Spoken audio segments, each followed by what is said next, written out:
Good morning, Fulcher. Welcome to Ireland. We made it across the Atlantic to explore this beautiful Emerald Isle, but many before us have done it the other way around. They left Ireland for shores anew like Australia, Canada, and of course the US. For various reasons, political, social, economic, and famines were the main reasons, and they really weren't welcomed at first. You know, there was a lot of resentment. Irish need not apply was a very, very common sign. They were poverty-stricken, disease-ridden, but within a couple of generations, they really made their mark and had a huge, huge impact on the societies where they lived. So there's a lot of topical parallels to be drawn. The refugees coming from countries where there is certain hardship possible and they're coming to a country where they're not welcome.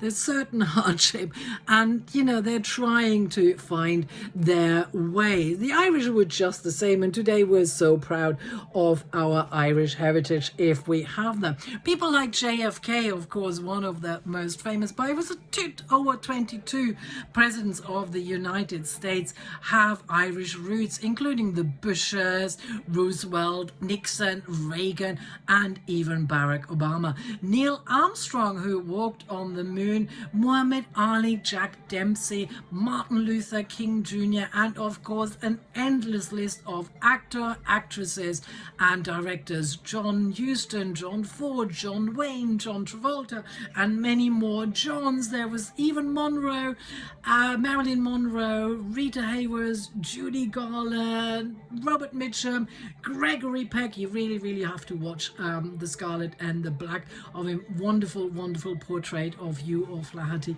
an Irish Monsignor in the Vatican.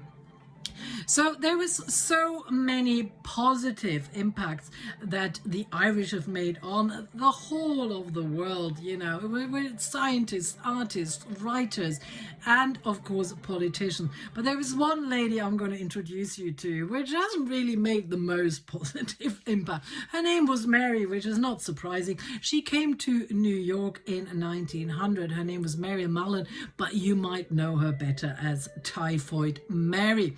She was working as a cook in some upper class families in New York. There was loads of typhoid outbreaks, but this one, some very clever guy actually managed to pinpoint the exact person, the original super spreader, Typhoid Mary. There is a track and trace, the old school.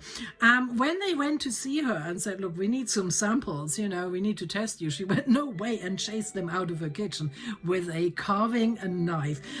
They had 5 policemen had to take her by force to hospital to test, and she obviously tested positive when she was then put in enforced social distancing. She sued the New York government, so she's already very American, for the infringement of her civil rights. So she's a very modern lady.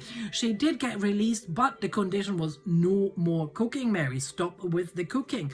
But she said, you know, I can't really make a living any other way, and I do make the best soda bread in New York. Well, it may have been the best soda bread in New York, but one of the best soda breads in Ireland is really definitely at the Scariff Inn at the Ring of Kerry.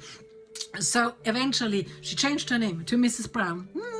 Really not that original, Mary, and started cooking again. She cooked in restaurants, in hotels, even in a hospital. Mary, come on.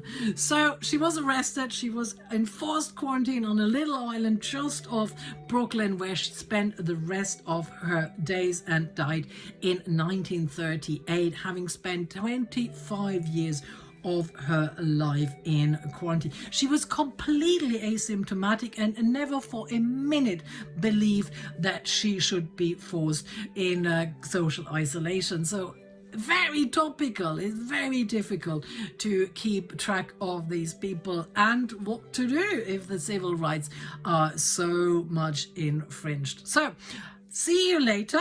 We are off to Waterford next, so have fun and maybe a Guinness or two.